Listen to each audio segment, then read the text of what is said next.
la rehabilitació hi contribueix d'una forma molt poderosa perquè normalment el que sí que podem constatar és que els edificis menys mantinguts i que estan amb més dificultats de rehabilitació són aquells en els quals acostumen a viure persones amb un nivell de renda més baix. No sempre, però acostuma a passar, no? Que si la comunitat té un nivell de renda suficient pot abordar sense tants problemes la rehabilitació, no? I per tant, d'alguna manera, potenciar des del sector públic la rehabilitació vol dir de forma pràcticament directa millorar la qualitat d'habitatges de persones que estan en una situació de vulnerabilitat.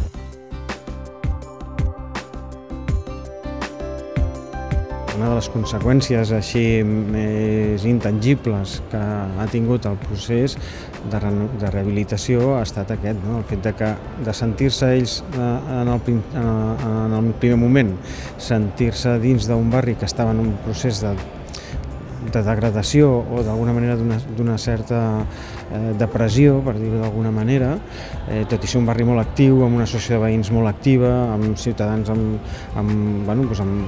molta energia i tot plegat, però hi havia com un contrapès, que era aquesta situació de la percepció de la situació del barri, no? El fet d'haver-lo rehabilitat i remodelat, a més de forma conjunta i simultània, doncs evidentment els ha reforçat molt, no? Els ha fet veure que valia la pena apostar pel barri, que aquest barri és un barri que pot seguir millorant i això canvia completament la perspectiva que tens i per tant l'ànima amb el que estàs vivint al barri.